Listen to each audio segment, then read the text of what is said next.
Let's look at pattern 01. You can see some patterns are already stitched, while others aren't yet. And some patterns don't need stitching, like these letters. And this long string of letters below, these two cats, this sunset background, and these floral backgrounds below. None of these need stitching.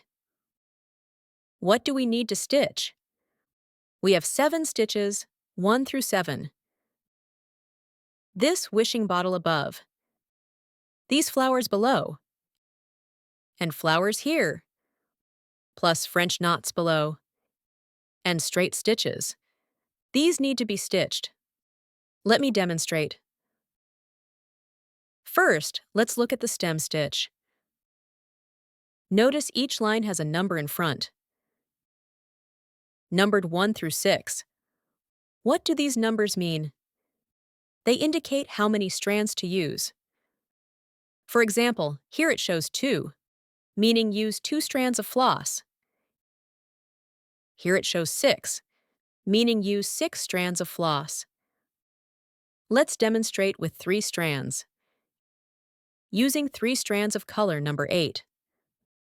Before we start, notice that there are no patterns on either side of the line, so we can stitch right to left, or left to right.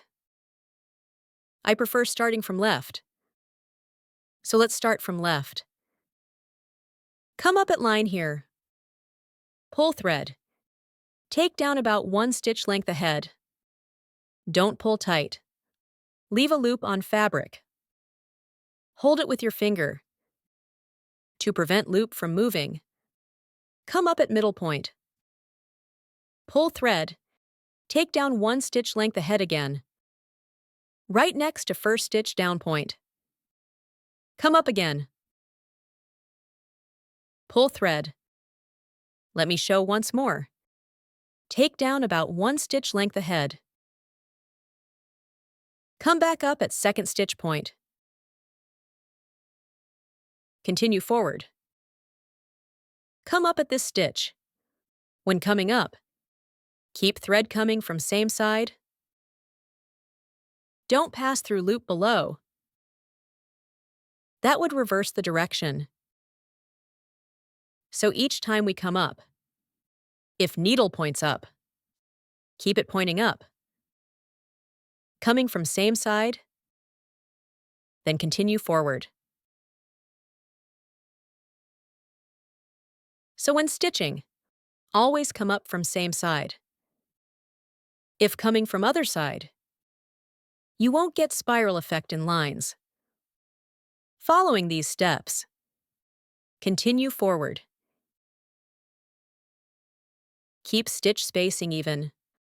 For uniform lines, creating beautiful twisted texture.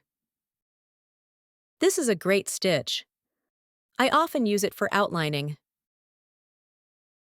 or stitching plant stems, and filling patterns. All excellent choices. Final stitch down at line end. After stitching, we need to tie off at back. First turn hoop over.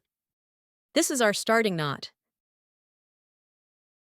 Now we'll tie ending knot at back. How to tie it?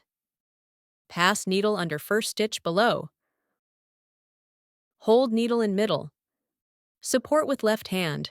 Makes wrapping easier. Wrap thread around needle. After 2 wraps, hold wrapped area. Push needle up. Pull thread. Back knot is complete. Cut excess thread with scissors. After each section, always tie off at back. Let's look at the result. Now for this line below, it needs 5 strands of floss.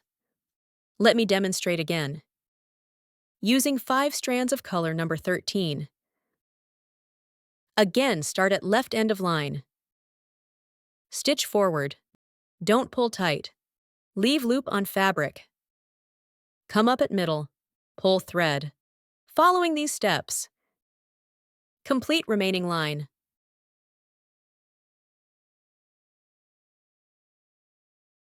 Final stitch down. Let's look at overall effect.